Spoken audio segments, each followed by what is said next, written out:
French. But we do have 2 copies of the second edition in French. And if you know of anyone that's just getting started in organics, I've had so many farmers over my 23-year career as an organic inspector tell me how much the COG resources have helped them in understanding it. It's broken down into specific rotations and specific agronomic information on each of the crops, just the way Roy had them broken down for what the profits are. The Organic Field Crop Handbook does the same thing.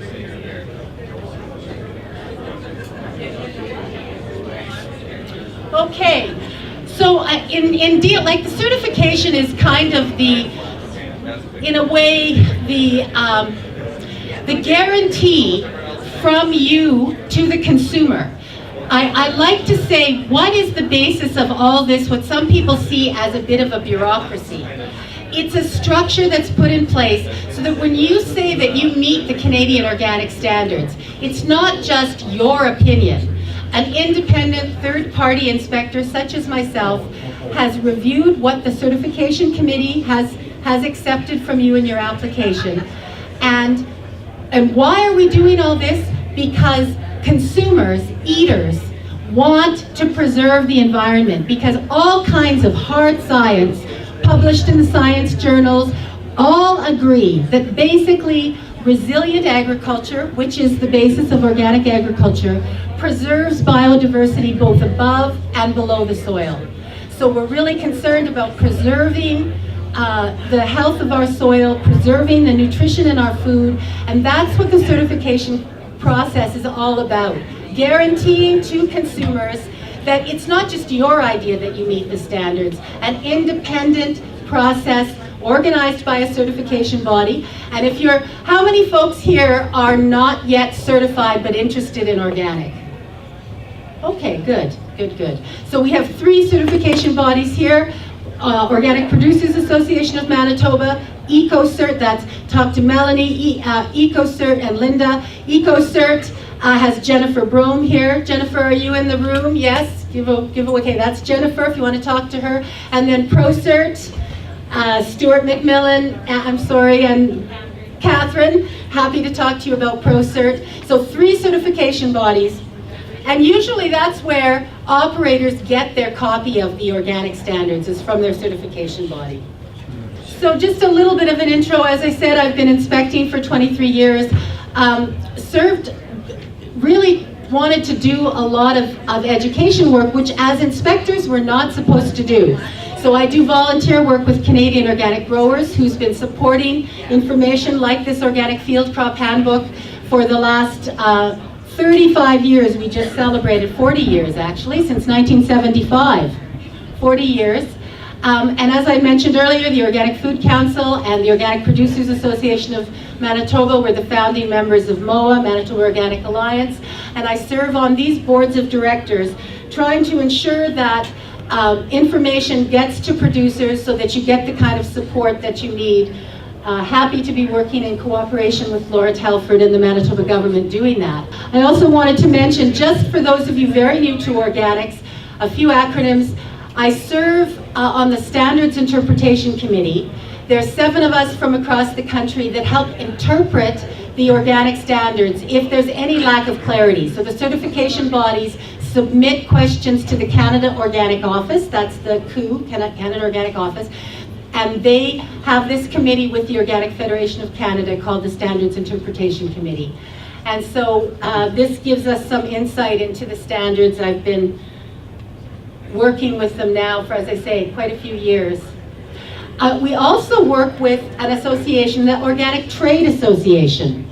And all of these statistics, and I have a handout here on it as well, you can take a look at. They have an excellent website. What is driving organics? Why are these prices so good? It's because consumers want them. So right now, it's a diverse consumer base. Over half of all Canadians, 50% of all Canadians in every province, 2/3 in BC buy organic food every week. So the market is continuing to develop. Canada's organic market, the last statistics we have is from 2012, 4 years ago, was $3.5 billion. You can see the national sales of certified organic food is over $3 billion now. So it's a very big market. So this is why you become certified, is that you can sell your product into this market. So you see the value of the Canadian organic food has tripled since 2006 and it's continuing to grow. It is the greatest growth rate of all agricultural sectors right now. Okay, so the basic certification process is you're doing your research. Those of you that aren't certified here, this is part of it. You're doing your research, you find out what resources are available, you look at your cost of production. That presentation from Roy inspired you. Yes, I want to make more per bushel and more per acre. This is more resilient, sustainable farming. So then you start to look at which certification body do you want to go with, because they all have their strengths and their challenges, but basically they range in structure from local co-ops that are nonprofit to large multi-continent international for-profit organizations. So do your homework about who you want to work with in terms of who supports, say, this kind of event, and who's available to do interaction, because it's a learning curve for all of us. I believe when we work with nature, it's constantly learning, and so we have to constantly work to update the organic standard. That's why a new one was printed in 2015. We have to keep current with our trading partners, and their standards evolve as we understand more about the importance of preserving the biodiversity in the soil, what inputs we can use, what are naturally based. So anyway, you develop an understanding from this, and I like to say I hope that includes reading through the sections of the standard, because when you set up an inspection, you see that's the third point, the certifier assigns an independent inspector who will call you and say it's probably going to take half a day or so depending on your operation to conduct an inspection. And what we'll do then is one of the questions most of the certifiers ask do you have a copy of your organic plan, which is the forms you fill out that you send to the certifier, and are you familiar with the standards? So it's really important, and I'll go over them briefly in this presentation just so you do have some of that that familiarity. And then about 4 to 6 weeks after the inspection, the inspector hopefully will get all the information promptly into the certifier. You'll get a notice of certification letter from your certifier that will say if there are any non-compliances or what needs to change and what timeline. So it's not a pass or fail thing. We all understand that this is a learning curve for everybody, and so they just say, these are the strengths of your operation, these are the non-compliances, or these are the challenge areas. So if you could please address this and give us this information by this timeline or whatever. So that's basically that process. So you meet the requirements. You say you didn't have your seed receipts to verify, or your certificate for your organic seed. Then they might say, when the inspector's there, but you'd already asked for it, you showed the inspector that you'd sent an email asking for it. So then the certification body might just say, okay, send us a picture when you get it, or the letter varies depending on what non-compliances comes up. Inspectors make no decisions. We just verify the information you have shared about your operation with your certification body. So we're basically, in BC and in a lot of the legislation, we're referred to as verification officers. We don't make any decisions. We just say, yep, this is the way it is, or actually, they rented out that piece of that field. It's not in the program anymore, or it was sold or whatever. So we update, we try and keep all the information that you've given to the certifier as current as possible. But once they get all that information and you've met their requirements, then you receive your organic certificate. And hopefully that won't be more than 3 months or so from when you had the inspection. So again, that varies depending on how things go. But that's the basic certification process there. So what do we have that we're working with? What are we certifying to? We're certifying to the Canadian Organic Standards. The technical name of it is CAN-CGSB. The CGSB stands for Canadian General Standards Board. 32310 is the Organic Production System's General Principles and Management Standards. 32311 is the Permitted Substance List. Okay, so these are the two components of it, 32310, 32311. And there may be copies around that have 2006, updated 2008, updated 2011. Well, those are out of date now. The standard that you need to work to is the 2015 standard. So make sure that when you're looking online or you've got a copy, that you've got the latest standard. That's the most important update I can give you today, is there's a new standard published in November of this year. And by the way, you have a year to come into compliance. If you look over the standard and say, my gosh, I don't have my pop holes, I'm a poultry producer and I don't have the pop holes as close together as they're now saying. You have a year to come into compliance from the updated standard. So we try and make it as doable as possible.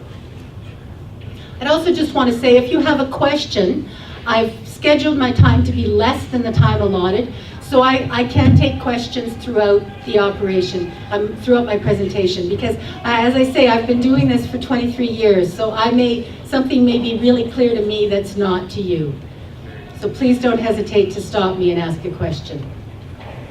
So here you see I've included a little picture of our Canada Organic logo. Hopefully you've seen it on products you buy when you're buying organic for your kitchen. So the certification process, as I've said, oh right, this is the one we've done before. You choose a certifier with whom you can work, and then you get to put that seal on your products. So rather than go into specifics of the standard, I wanted to take just a couple of minutes to present to you the 4 basic principles of organic production. We used to have 7. They're still appended to the back of the current standard. But the International Federation of Organic Agriculture Movements, which coordinates the standards, they have a standard for standards, so we used that as a basis when we started writing the Canadian Organic Standard. It was used as a basis for the American Organic Standard. All the standards in the world that are organic have been inspired by this International Federation of Organic Agriculture Movements to ensure that we're all functioning on the same page.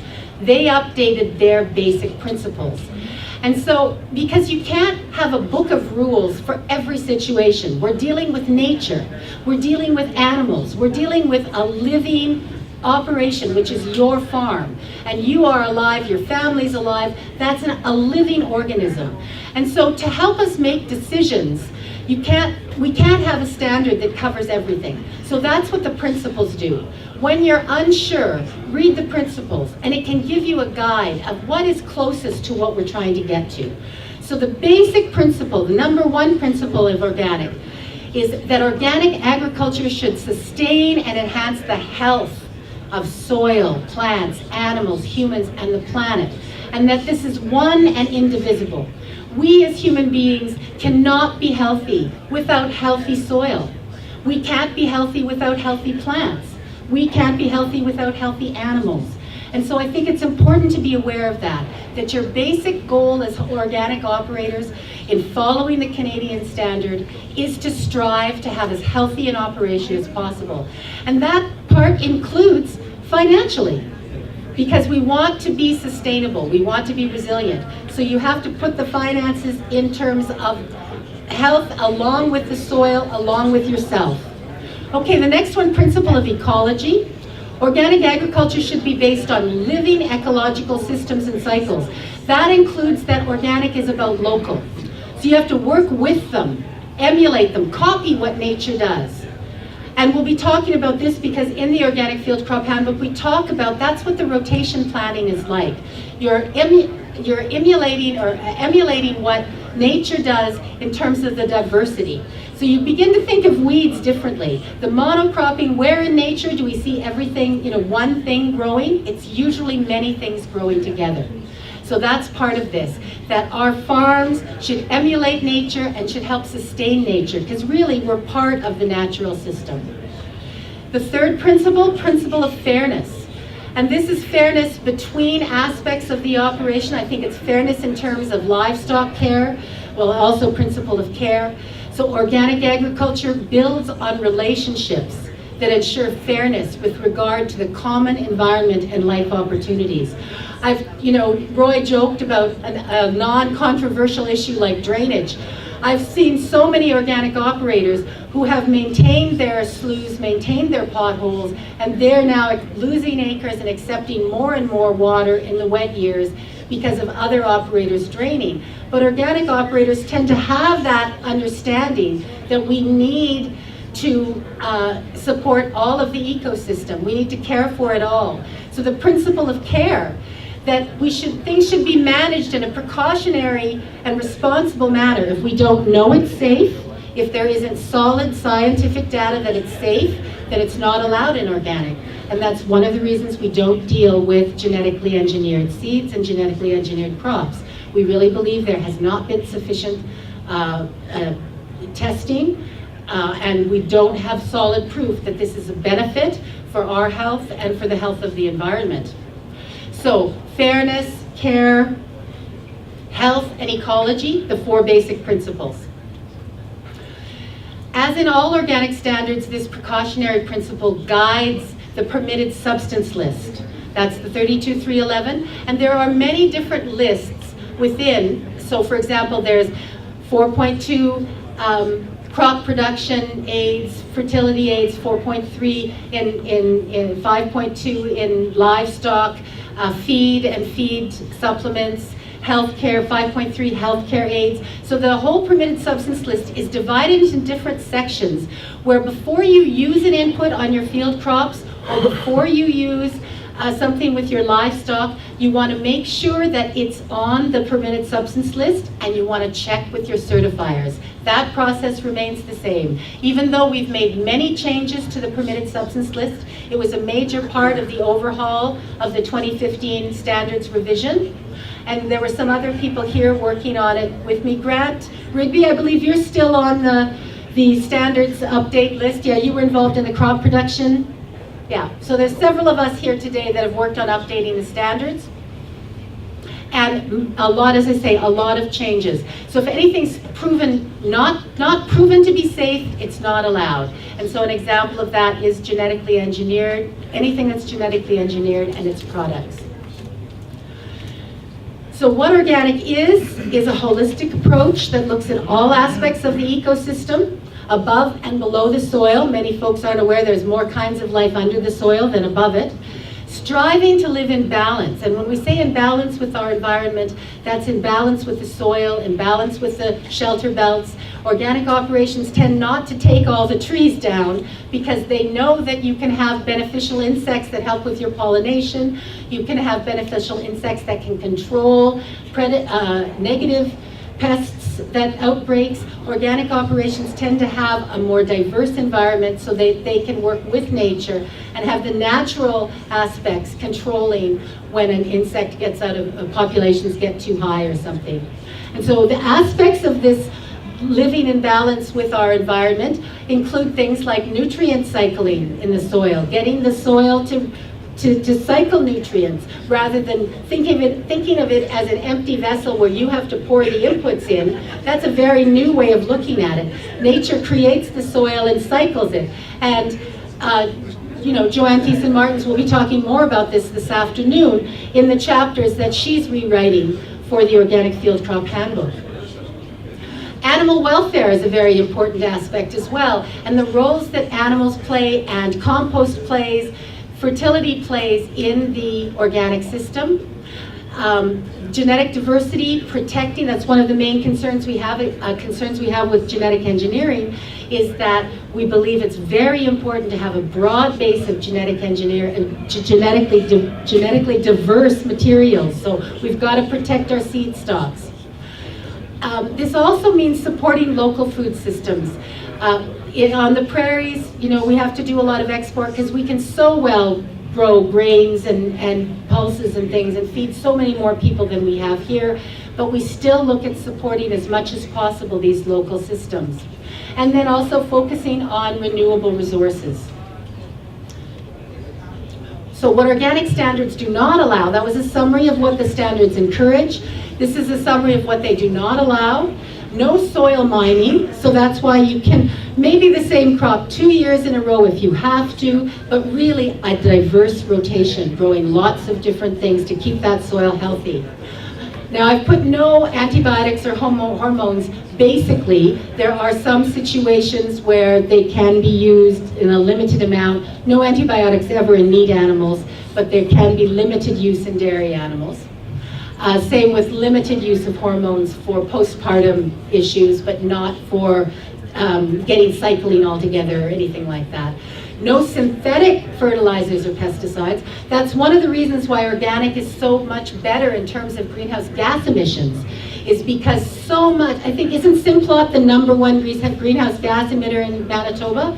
The production of synthetic nutrients for the soil is so unnecessary. It's very destructive to the environment, and it doesn't respect the soil quality itself. So hopefully you'll learn more about that later in the day, but I'll just sum up by saying no synthetic fertilizers or pesticides. There are products based on compost, based on natural minerals and things that are allowed, and then no genetically engineered organisms.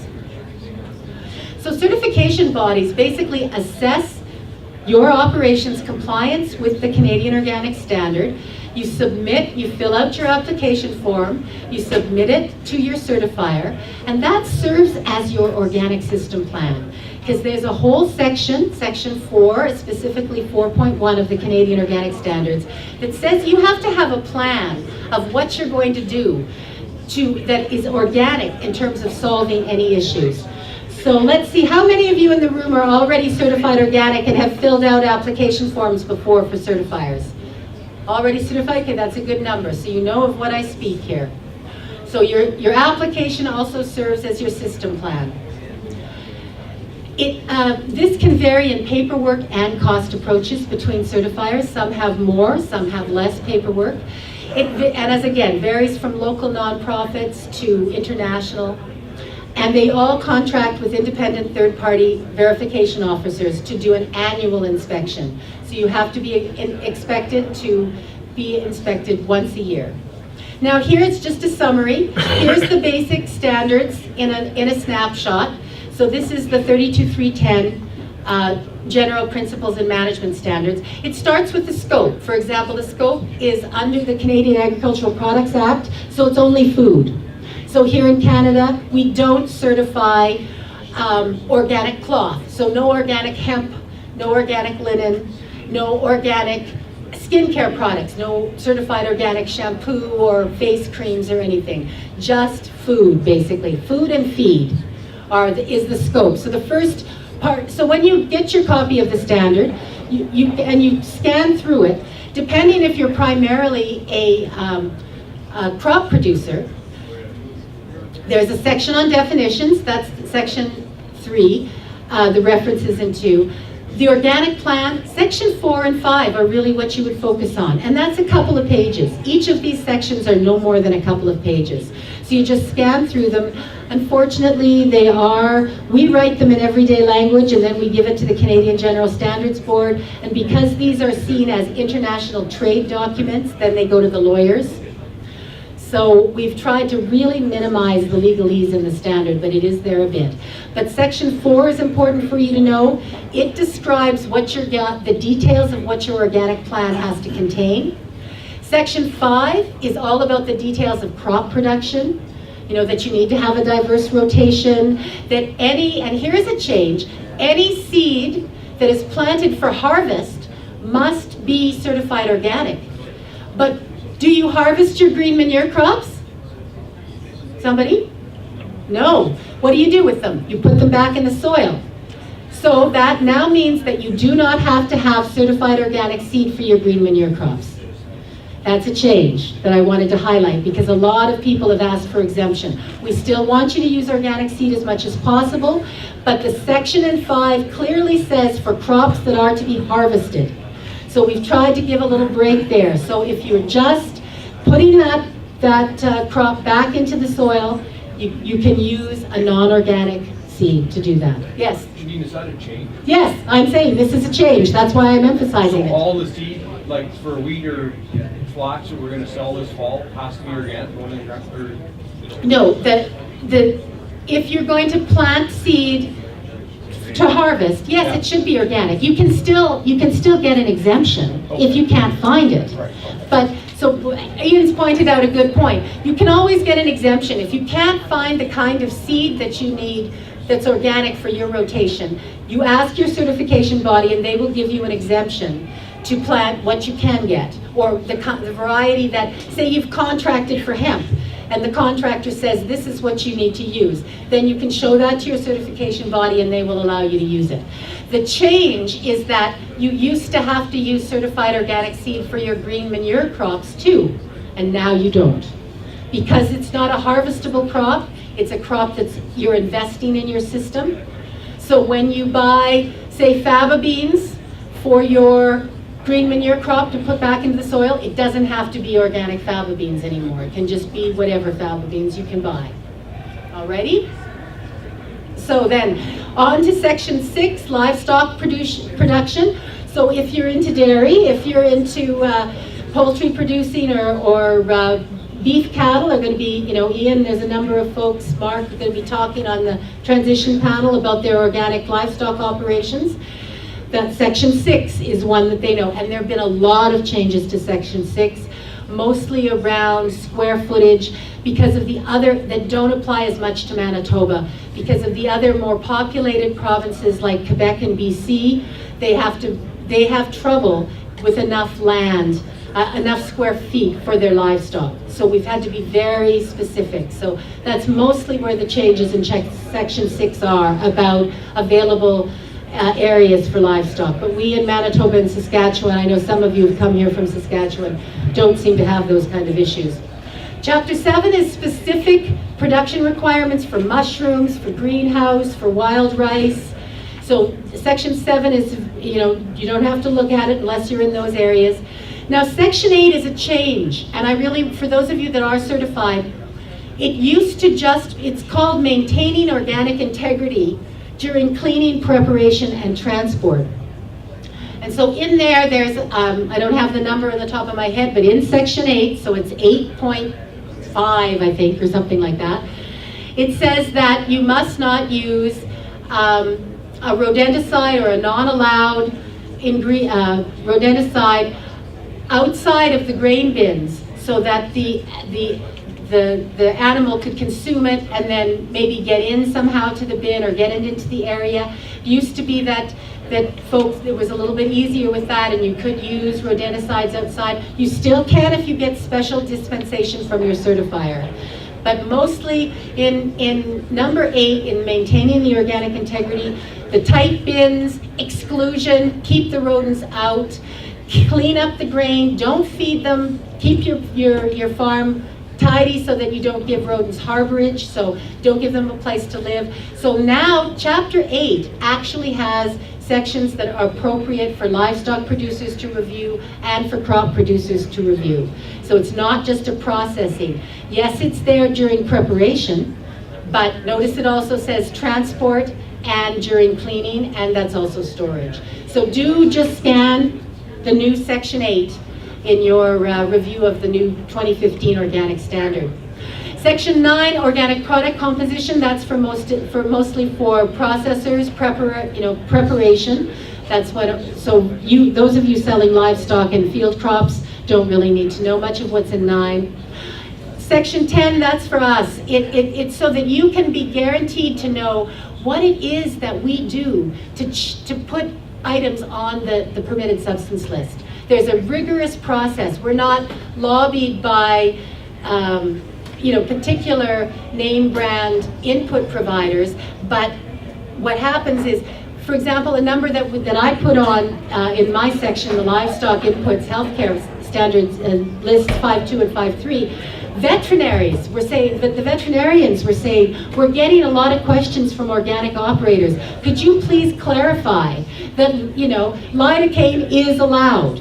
Because you can use more things if you get a vet's permission. But if you look on the standard in the permitted substance list on 5.2 and 5.3, you can see all botanical products are allowed. So it's still always good to check with your certifier, but it's good to know what's in the standard. And so this section 10 is all about the criteria and the conditions we use to put information on the standard. Okay. So now, and then there's the annex. Annex A is basically the categorization of organic products, so that's technical, you don't need to know. And then we've got Annex B is the organic principles that we used to use and the bibliography. So there in a nutshell is the updated Canadian Organic Standard. It is enforced with, for those of you new to organics, by the Organic Products Regulation, which is under the Canadian Agricultural Products Act, which is overseen by the Canadian Food Inspection Agency. That's why the Canada Organic Office is a division of the Canadian Food Inspection Agency, just so you understand that hierarchy a bit. And a point that a lot of folks don't understand about the standards is that there has to be 15 months from the time you connect with a certifier to when you sell an organic product. It doesn't mean you can have affidavits that prove there have been no non-allowed substances on that land for 36 months, which is the transition time, but you still, and you can say, so this was in hay for the last 10 years, these acres, so I should be able to have an organic crop right away. No, you need to find a certifier, because the certification process isn't just about that the land has had no prohibited inputs. It's also that you can keep the management system. You are the protector of the organic integrity. So the certifiers want to work with you for at least 12 months. So you need to have a pre-certification inspection, a transition inspection, and then the next year, 15 months later, that crop can be sold if you meet the 36-month no prohibited inputs. So just wanted to be clear on that. Even though you might meet the 36 months, there's still the 15 months delay so that you can show that you have your paperwork. And hopefully you've used resources like this wonderful record-keeping guide for organic operators that COG publishes. Shameless promotion of our books here. And all the books that are there, we do have them on sale today at very, discount prices. And Candace will be selling these books, so you can talk to her if you want to buy some of them. All right, so then we're demonstrating their supervision of the record-keeping system, and that's a requirement in the Organic System Plan. So an inspector might say to you, section 4.4.2 says that you have to demonstrate, you have to have a certifier review your record-keeping system and say, yes, this is sufficient. So that's the transitional inspection I was talking about. Then I referred to you about the 36 months free of prohibited input. That's section 5.1.2 of the crops. So that's talking about transition to organic management. You want to verify that 5.1.2 has been met, that it's been 36 months. And it's important to think of it as 36 months, not 3 years. Because the third year, say the last prohibited input was applied in the spring, and you're going to harvest that crop in the fall, 36 months later might be July. If you're not harvesting the crop till September, you're in the third year. 3 years have not elapsed, but you've had 36 months elapse. You know the thinking? You've got to think in terms of months, not years, because of when you harvest. As long as it's after that 36 months, it can be in the third year. So, and section 4.4.2, records shall make it possible to trace your product all throughout. Now, I'm not going to read, this is the kind of technical language that unfortunately a lot of the standard is written in. The origin, nature, quality of organic products that have been delivered to the production unit or operation. That's any inputs. That's your seed. That's your compost tea extract. That's your compost, that you're making, or the feedstocks for your compost. So your records have to track everything you're bringing into the operation and everything that goes out. And again, I'm not going to read this to you, but this is the way that it's worded in the standard. But it basically means you have to track everything. And that's why it's really good to have some kind of record-keeping system. The standard doesn't say how to do it. 4.2 doesn't say how to do it. They just say it has to be able to trace everything that's coming in and everything that's going out. And if you can do that, you've met it. Okay, so now once again, why do people go through all this paperwork? Go ahead. Sorry, just about tracking, tracing outputs, is that as critical in the transition period as understanding your supply? Is that as, no, the question is it as critical in the transition period to track outputs? It's very good to learn the habit of recording. And I don't know if you're anything like me, change can be challenging, habits take a while to overcome. And so it's, the certification body will not be reviewing in as detailed a manner your records during your transition, but it's really good for you to know, I got, 23 bushels an acre of wheat from field C, or field, and that you've got a record that shows it went into this bin.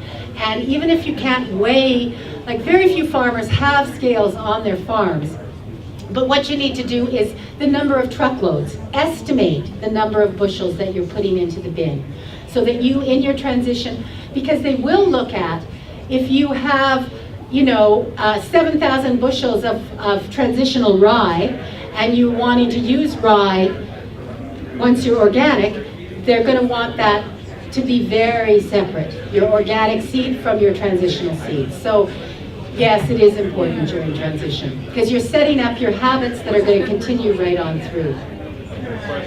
Yes? Has it changed, like, if you're in the transition mode and you have transitional or... Okay, just a second. I need the other conversations to please speak slowly, a little bit quieter at the back of the room, because we can't hear questions here, please. Okay, when we joined, if you had transitional or conventional production, and you were also going organic production, and your organic production was certifiable for that year. Yes. If you had transitional, you wouldn't get the certification on the transitional or conventional, or you wouldn't get your certification on the organic product because you had conventional or transitional.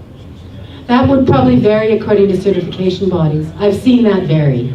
Different certification bodies will handle that differently. Some of them will ask you to sell, but others might say, could you remove it from the farm and store it? Could you rent storage somewhere else? So it depends.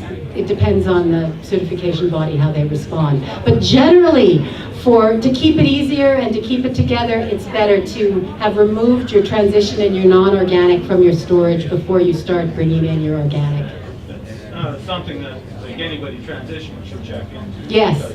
That could cost a big dollar. Yeah, that's an important point to make there.